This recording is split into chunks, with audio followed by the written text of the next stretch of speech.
संजय नाईक काका आहेत, ते फोटो दाखव जरा. ते एक 10 वर्ष आमच्यासोबत काम करतायत.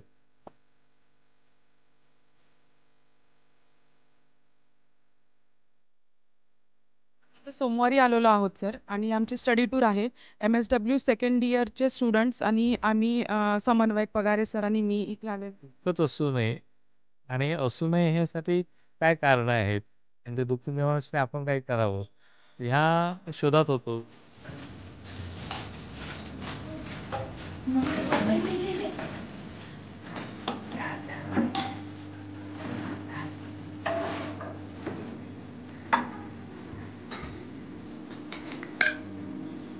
जो आहेत त्यांच्या पुनर्वसनाचा प्रकल्प आहे हा. आणि इथे शेती करतो. गायी आहेत, म्हशी आहेत, घोडे आहेत, बिबट्या आहेत, राजहंस आहेत.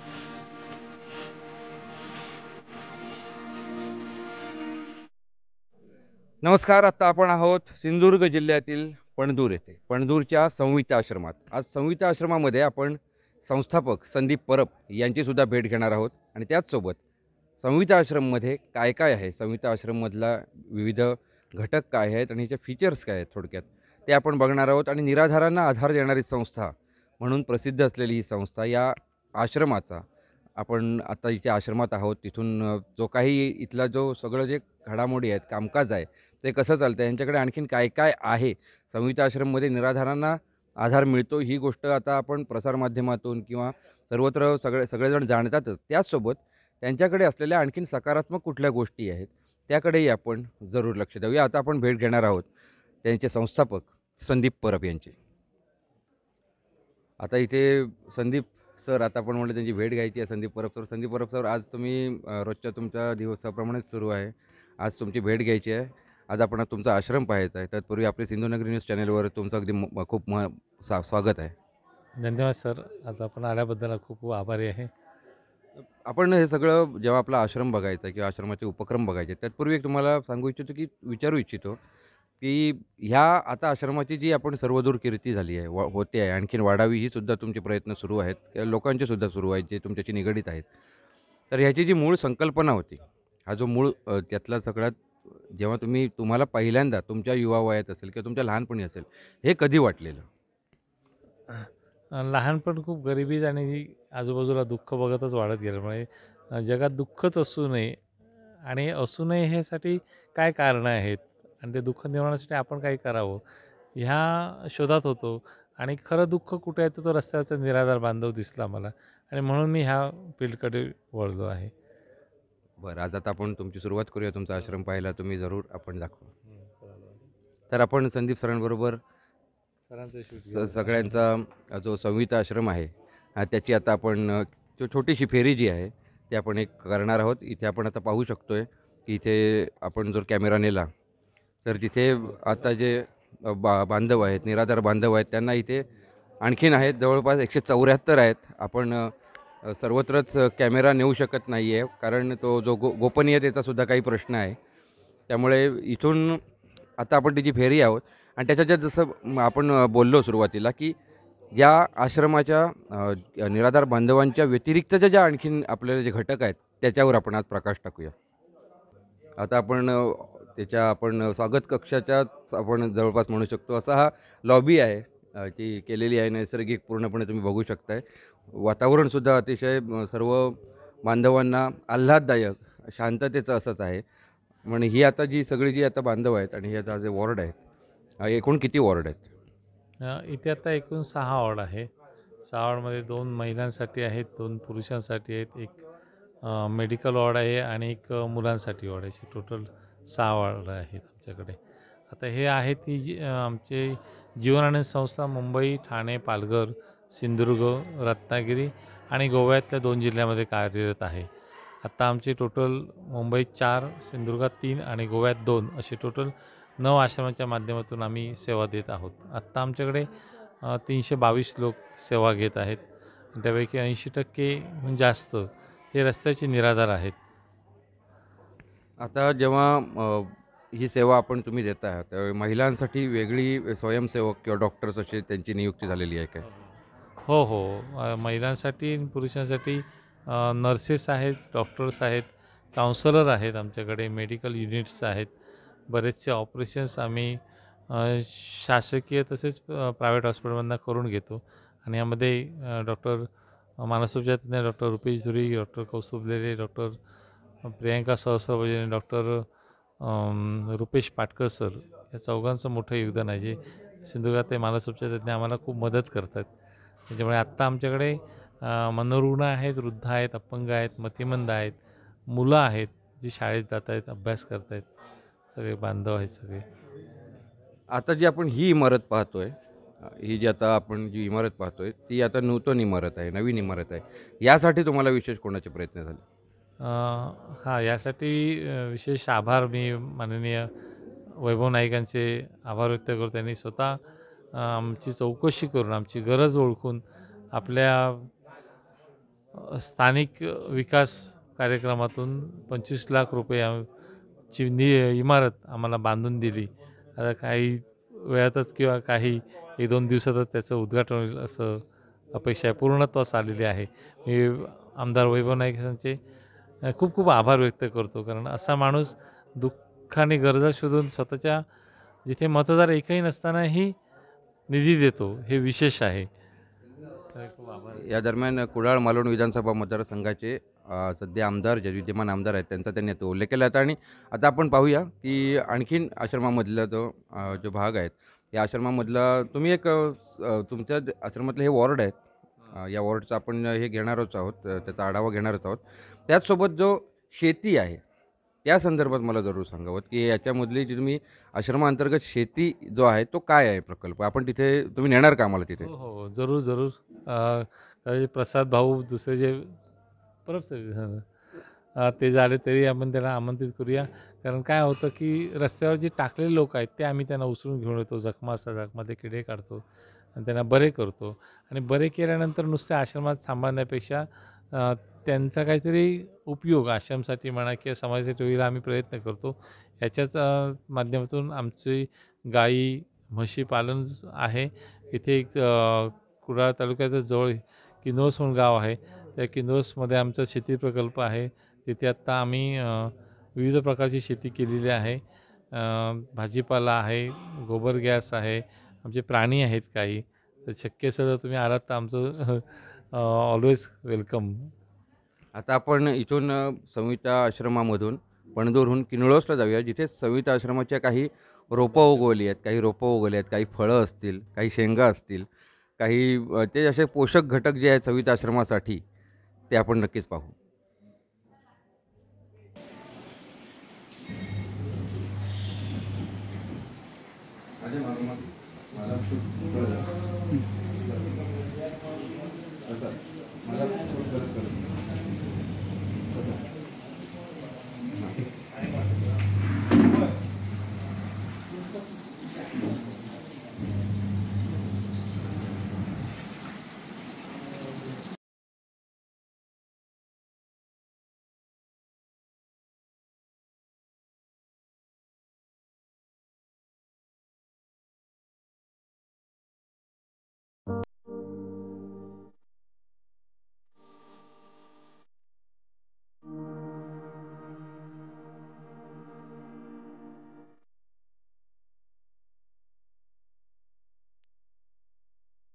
आता आपण संदीप सरांबरोबर त्यांच्या वरच्या वॉर्डमध्ये जे आलेलो आहे, तिथे ते सगळ्या चेहऱ्यांमधून एक थोडासा वेगळा चेहरा, आपण म्हणू शकतो एक थोडासा ईशान्य भारतीय आपण म्हणू शकतो, असा चेहरा दिसल्यानंतर थोडा वेळ आपण थांबून बोलू, सर हे कोण आहेत?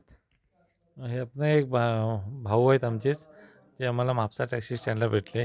माझ्याविषयी त्यांनाच विचारा, त्यांना इथे कसं वाटतं, काय कुठून आलेत ते जरा. जी आप हिंदी बोलते हो? हाँ, हिंदी है सर, हिंदी बात करता हूँ। तो आपका नाम क्या है? नवीन मंगल।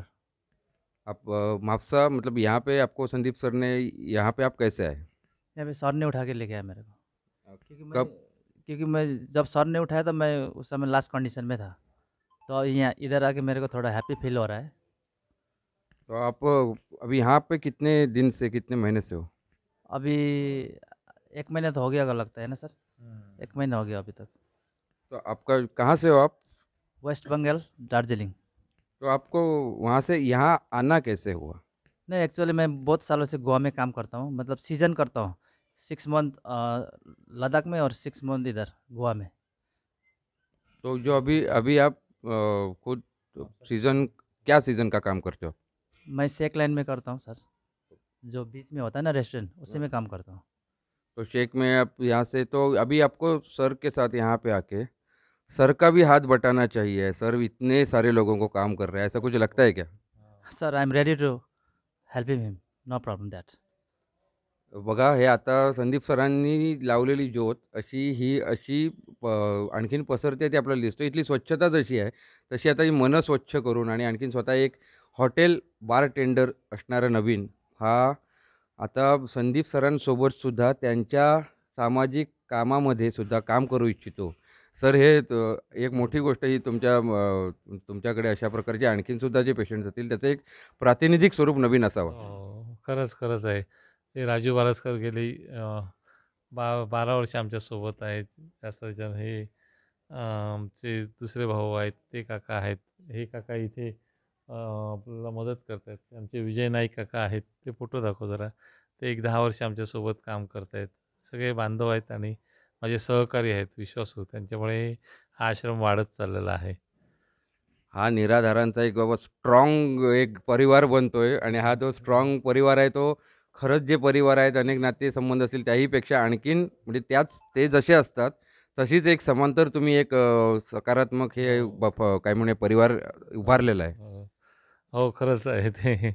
हाँ नवीन आपसे बात करते हुए आपने बार टेंडर आप थे मतलब होटल के इंडस्ट्री में आप थे तो आपका अभी आप यहाँ पे आप निराधार कैसे हो गए मतलब आपको संदीप सर ने किस हालत में उठाया वो हालत के पीछे की जो कहानी है वो हमें थोड़ी सी सुनाइए. एक्चुअली सर, मैं सैलरी भी अच्छा खाता था उस समय, 25,000, मतलब टिप्स मिला के 35,000 मेरा होता था महीने में, और कभी ज़्यादा भी होता था, क्योंकि हमारा उधर रेगुलर जो कस्टमर है वो 10 दिन 15 दिन बैठता था उधर, वो जाने के बाद थोड़ा देके जाता हम लोग को. तो थोड़ा उधर ऑनर के साथ मेरा डिस्कस हो गया ना, तो एक दिन मैं डे ऑफ किया, तो मैं पेमेंट उठाया उधर से 35-30 हज़ार, तो स्टार्ट करने चालू किया. तो 1-1.5 महीना मैं मापसा में ऐसे घूम रहा था, ऐसे मतलब आवारागिरी करके, मतलब इधर सोना उधर ये करना. बाद में संदीप सर मिल गया मेरे को, उठा. आपको अल्कोहलिज्म मतलब अल्कोहल का एडिक्शन हुआ था? बहुत ज़्यादा सर, बहुत. जब लोग उठ के टी कॉफ़ी पीता है ना, तो मेरे पिलो के नीचे एक ऑर्डर होता था, हमेशा उठ के वो मारता था मैं. तो इधर संदीप सर ही मोठी गोष्ट आहे की आता हे आम्ही संहिता आश्रमचा जेव्हा निराधार की आम्ही जेव्हा आपली सिंधुनगरी न्यूजवर सुद्धा बातम्या याच्या झालेल्या आहेत तुमच्या सगळ्या विविध ठिकाणीच्या निराधाराने तुम्ही घेतलं.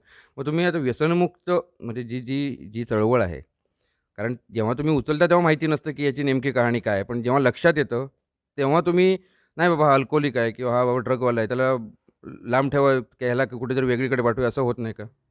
नाही, आम्ही काम हा रस्त्याच्या निराधारांसाठी काम सुरू केलेलं आहे. मग तो मनोरुग्ण असू देत, वृद्ध असू देत, की अल्कोहोलिझम असू देत. अल्कोहोलिझममधला मोठा म्हणजे मी स्वतः तुम्हाला विचारू इच्छितो की हा भागच वेगळा आहे की त्याच्यामध्ये 3-4 दिवस विड्रॉवल्स आहेत.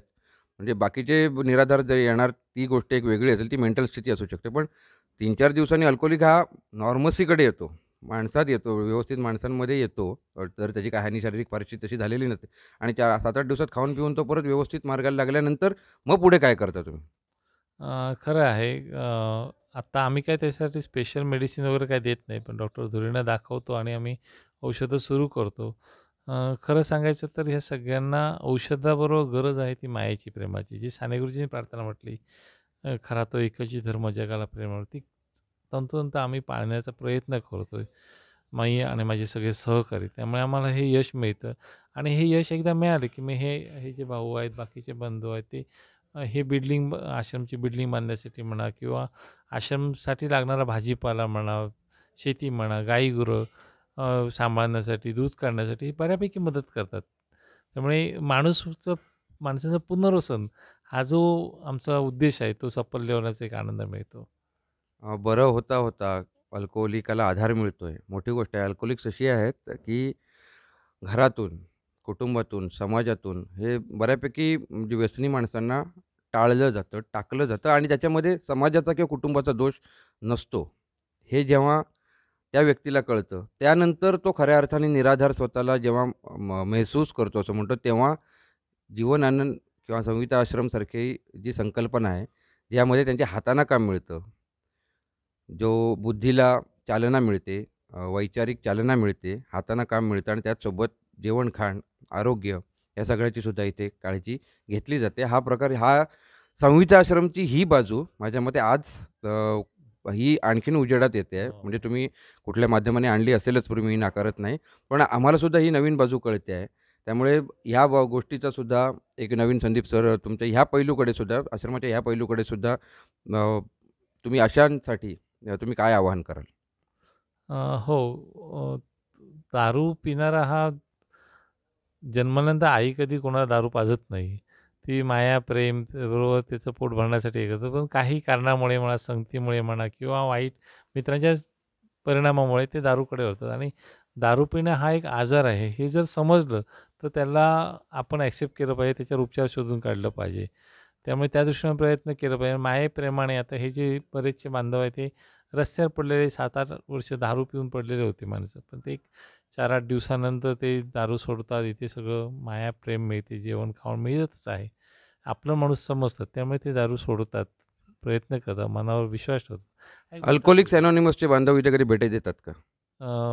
नाही तसं काही कोण स्पेशल असं काही नाही. ते पेशंट आहेतच आमच्याकडे, तसे काही हे नाही. आता आपण पुढे तुमच्या किचन हो. आणि त्या तिकडे जाऊ. आता आपण संहिता आश्रमच्या, पणजूरच्या संहिता आश्रमच्या किचनमध्ये आलेलो आहोत आणि इथे बघू शकतो आपण छानपैकी चुली आहेत आणि चुलीवरचं इतक्या जणांचं. सर हे आता ह्या जो किचनचा आहे तर किचनचा कारभार हा कोण सांभाळतं? हे लाडभाऊ म्हणून आहे, गेली 10 वर्ष आमच्यासोबत आहेत. ते हे किचनमध्ये काम करतात आणि एवढ्या बांधवांचं ते आपल्या सहकाऱ्यांच्या मदतीने जेवण, उत्कृष्ट जेवण वाढून घालतात. जवळपास 200 जणांचं रोज जेवण, 200 सकाळी, 200 रात्री आणि नाश्ता, चहा, पाणी. हो, हो, हो. सगळं. मग आता किचन, मग तुमचा हे मेनूज कसे आहेत? तुम्ही वाराप्रमाणे आखलेले आहेत की काय जसं उपलब्ध असेल तसं करता? नाही, त्यांचे मेनूज ठरलेलेच आहे. सकाळी 7 वाजता नाश्ता असतो. नाश्त्यात विविध प्रकार असतात. कधी पोहे, उपमा, इडली, डोसा, कधी उसळपाव, असे 7 दिवसाला 7 मेनू असतात. कधी मुगाची खिचडी असते, त्याच्यावर कधी भाताची खिचडी असते. दुपारचे जेवण पौष्टिक आहार असतो. भाजीपाला असतो, कडधान्य असतात, असं सगळं असतं आमच्याकडे. आठवड्यातून एकदा अंडी किंवा मच्छी किंवा चिकन आम्ही देतो, कारण ते रस्त्यावरचे बांधव असतात, त्यांच्यात ऑलरेडी विटॅमिन्स कमी असतात आणि त्यांना जरा ताकद देण्यासाठी अंड्याची गरज असते. आणि आमच्या मुलांसाठी आमच्याच गाई म्हशींचे दूध आम्ही ते मुलांसाठी देत असतो आमच्या. म्हणजे एक ते पुनर्वसनासोबत हे अन्न हे पूर्ण ब्रह्म हे शेवटी आहे आणि त्यासोबत पोषक अन्न हे पूर्ण ब्रह्म. हा जो तुम्ही आता आपण संहिता आश्रमचा हा एक ही बाजू आहे, कारण बाकी सगळं आहे आणि पोटाला सुद्धा अतिशय योग्य प्रकारे याची काळजी घेतली जाते. आणि स्वतः संदीप सर आणि ते लाड सर आहेत, ते लाड सरसुद्धा, लाड भाऊ त्यांना ते म्हणतात. लाड सर ह्या इंचार्ज आहेत याचे. त्यांच्यासोबत आपण बघू शकतो काही ताई आहेत, त्या त्यांना मदत करत असतात स्वयंसेवीपणाने.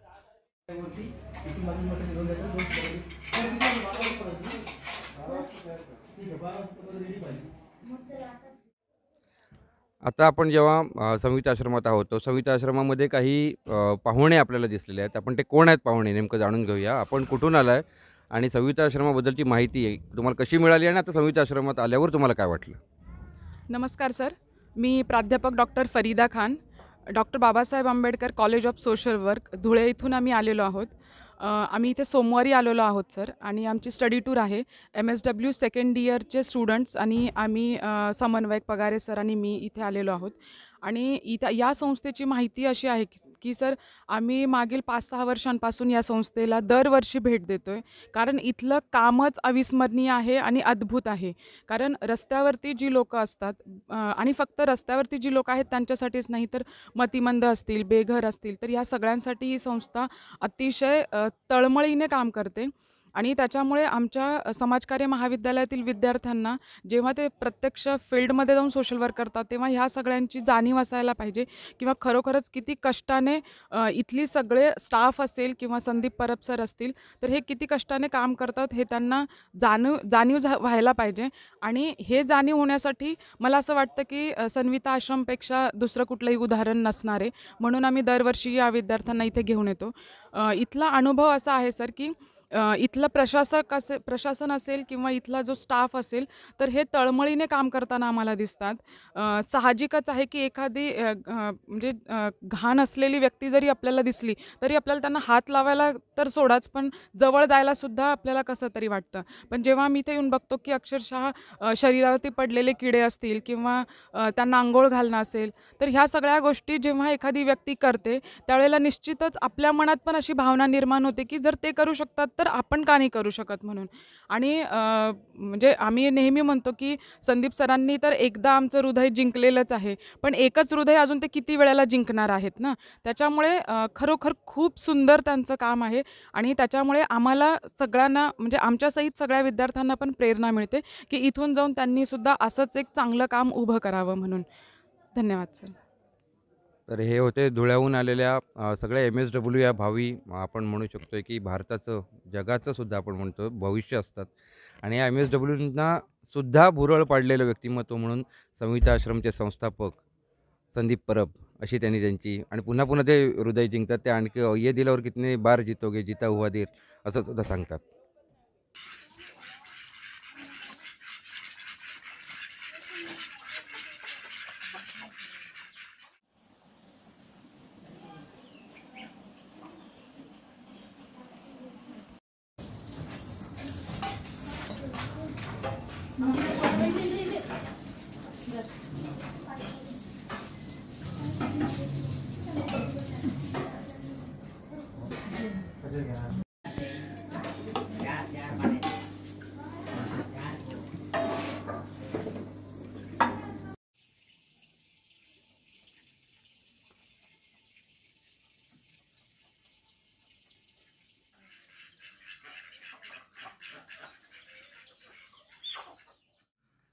आता आपण आलेलो आहोत संदीप सरांबरोबर सक्षम आश्रमात. जीवनानंद संस्था संचलित एक आश्रम आहे.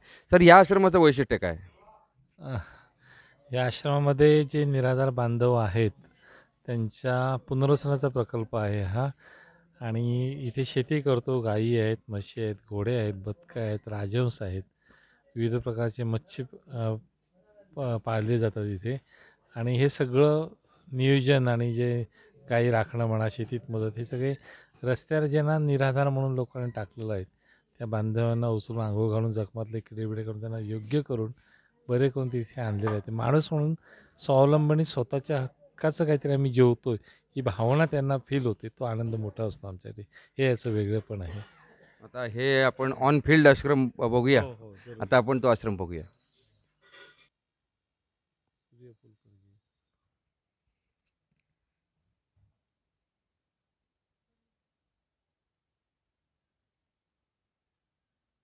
कदम भाऊ, संजा, हे संजा, हे बघ, इकडचे दगड घ्या रे.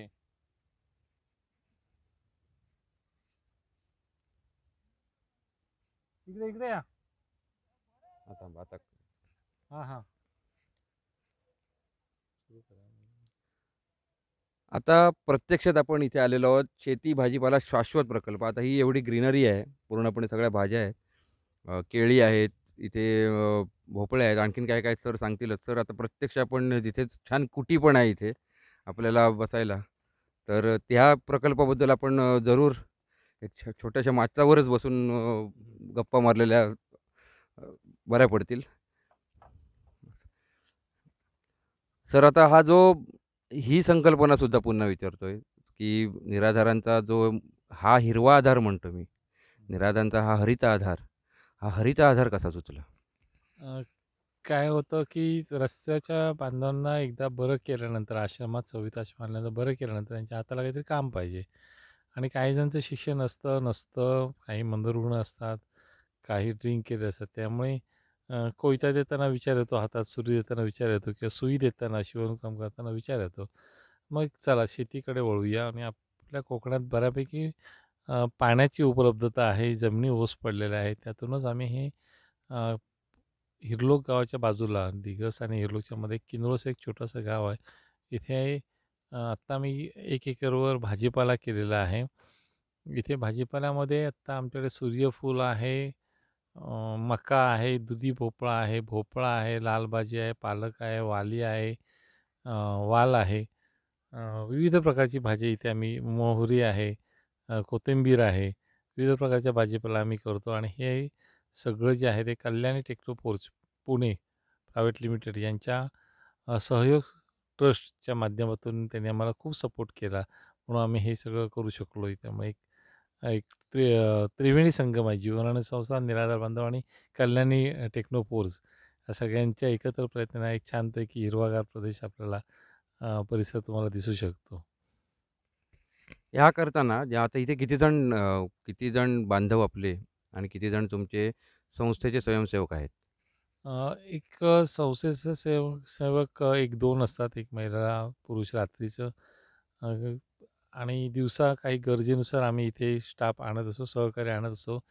जास्त काम असेल तर जास्त बांधव पंधरून आणतो आणि आत्ता आमचे निराधार बांधव एक 25 बांधव महिला, पुरुष इथे वास्तव्याला आहेत. ते जे सकाळी उठून लवकर काम करतात, दुपारचा आराम करतात, रात्रीचं परत काम करतात. असं तो एक दिनक्रम आहे. कुछ तो कहानी छोड़ जा, कही ये निशानी छोड़ जा, जे आपण म्हणतो त्याप्रकारे धरती कहे पुकार के. म्हणजे तसंच स्वरूपाचा एक तुमचा जो आताचा हा जो संपूर्ण हा प्रकल्प आहे, म्हणजे तो जो पुनर्वसन, हरित पुनर्वसनसुद्धा इथे म्हणूया. झाडांच्या बद्दलच्या त्यांच्या आता जो तुमचं हे इथलं उत्पन्न आहे, ते उत्पन्न तुमच्या संहिता आश्रमामध्ये इथनं जे मिळतं, भाजीपाला असेल वगैरे, तो तिथे तुम्हाला म्हणजे तुम्हाला खायला मिळतो का? हो, हो. बऱ्यापैकी भाजीपाला मिळतो आणि आमचंच महिन्याचं जवळजवळ एक पावणे 200 लोकांसाठी महिन्याला 38,000ची भाजीपाला लागत होती, विकत येत होतं. तो आता आपला मुळा आहे, लाल भाजी आहे आणि कोबी आहे आमच्याकडे. त्याच्यामुळे आता हळूहळू तो तो जो बाजारातला रेट कमी होत जाईल आणि आमच्याकडची रुटीनमध्ये भाजी सुरू झालेली आहे, ऑलरेडी सुरू झालेली आहे ती. म्हणजे आता किती किती वर्ष झाली सर? ह्या प्रकल्पाला किती वर्ष झाली? नाही गेली एक 6-4 महिनेच झाले ती सगळं हा प्रकल्प नवीन सुरू आहे. यासाठी क्रेडिट पूर्ण ते कल्याणी टेक्नोफोरचे रवी सर आणि राहुल सर यांना आहे. चेंदोणकर म्हणून एक आहेत, ते तिघंजण आम्हाला खूप सपोर्ट करतात, मार्गदर्शन करतात. त्यामुळे शक्य आहे. आजचा हा संपूर्ण दिवस सर तुम्ही आपले सिंधुनगरी न्यूज चॅनेलसोबत तुमचे जे पणदूरचा जो प्रकल्प संहिता आश्रम त्याचसोबत इथला सक्षम आश्रम, मग सक्षम आश्रमाला आपण हरित आश्रम किंवा त्याच्या हरित सक्षमता जी दिलेली आहेत आणि तुमच्या या आता दोन्ही प्रकल्प जे आत्ताचे इथे आहेत त्याचसोबत आणखीन आगामी काही प्रकल्पांची याच परिसरामध्ये तुमची काही आखणी आहे, नियोजन आहे का? हो, सिंधुदुर्ग जिल्ह्यातल्या माझ्या कामाची पद्धत जी गरज असेल तिथे काम करतो. म्हणजे जिथे जे दुःख जास्त आहे त्या विषयातून काम करतो. आता सिंधुदुर्ग जिल्ह्यामध्ये जसे घराघरात वृद्ध आहेत किंवा मंदरुग्ण आहेत, जे नक्की रस्त्यावर आहेत, त्यांना जशी गरज आहे तशी मतिमंद हा प्रमाण जो आजार आहे तो बऱ्याच मुलांमध्ये आहे. पूर्वीचे काळी कुटुंब व्यवस्थेत जास्त मुलं जन्माला यायची, पण हम दो हमारे दो आणि त्यानंतर हमारा एक आणि त्यात जर तो मतिमंद असला तर त्या आईवडिलांची काय परिस्थिती असते आणि ते जसं जसं वय वाढतं त्यांना ती काळजी वाटते आणि आज कुटुंबव्यवस्था बिघडत चाललेली आहे आणि त्या आपल्या वृद्धापकाळामध्ये किंवा आपल्या नंतर त्या मुलाचं काय होईल ही ते वृद्धांना खूप काळजी भासत असते. मग एक काही वेळेला अशा मतिमंद आम्हाला रस्त्यावर पण भेटतात. मग त्या बांधवांसाठी एक आम्हाला ते आश्रम सुरू करायचा एक लगेचच संकल्प आहे असा आमचा. खूप छान सर, तुमचा संपूर्ण प्रवास आता आपला हा जो सुरू झाला आज सकाळपासून आपण बघतोय की तुमच्यासोबत जो दिवस आज घालवता आला की तुमच्या संहिता आश्रमामधला जो सगळं वातावरण, संहिता आश्रमामधलं कामकाज, संहिता आश्रमात येणारे पाहुणे, तुम्हाला येणारे वेगवेगळे पाहुणे, त्यांच्यासोबत राहून त्यानंतर आता आपण आलेलो आहे इथल्या सक्षम आश्रमात. सर धन्यवाद आणि तुमच्या सर्व प्रकल्पांसाठी तुम्हाला सर्वांगीण सर्व स्तरांतून तुम्हाला जास्तीत जास्त येत राहो आणि तुमच्या ज्या सगळ्या आणखीन ज्या मनोकामना आहेत त्याला आणखीन हात जोडले जावोत, आणखीन माणसं जोडली जावोत या सदिच्छा. धन्यवाद सर. तुम्ही आलात, वेळ काढलात आणि खरंच सिंधुनगरी आपली सिंधुदुर्ग चॅनलचे, कारण तुमच्यासारखे स्वतः प्रत्यक्ष मालक आणि ते वेळ देतात. तुमची भाषा शैली, तुमचं जाणून घेण्याची शैली खूप आवडली. या सर परत अजून आमचे अनेक विविध प्रकल्प आहेत त्याला भेट द्या. Thank you sir. हे होते त्यांचं सरांचं मोठेपण आहे. त्यांना आपली सिंधुनगरी न्यूज चॅनलचे त्यांनी आभार मानले. आम्ही खरंच आपल्याशी जोडले राहू आणि याच्यामध्ये सर्वजण आपण माणसं आहोत आणि माणसांच्या जाणिवेला जी काही तुमची सगळ्या कोणीच आपल्या सरीने काहीतरी प्रयत्न करत असतो आणि तुमच्या म्हणजे हा मोठेपणा मी खरंच तुमच्याकडेच ठेवतो, या भूमीतच ठेवतो. चॅनेलला दिलेल्या प्रेक्षकांना आपण तो मोठेपणा देऊया आणि या नोटवर संविता आश्रम आणि सक्षम आश्रम या दोन्हींची आज आपण सगळ्यांनी जे काही पाहिलं आहे आश्रमांची पूर्णपणे जी कशी कामकाज आहे आणि इथे आणखीन कशाची गरज आहे तो बघणारा सुज्ञ प्रेक्षक हा नक्कीच मदतीचा हात पुढे करेल आणि या सगळ्यामध्ये आणखीन योगदान देण्यासाठी संदीप सरांना आणखीन हात जोडले जातील याच नोटवर. सुयोग पंडित, आपली सिंधुनगरी न्यूज, मालवण.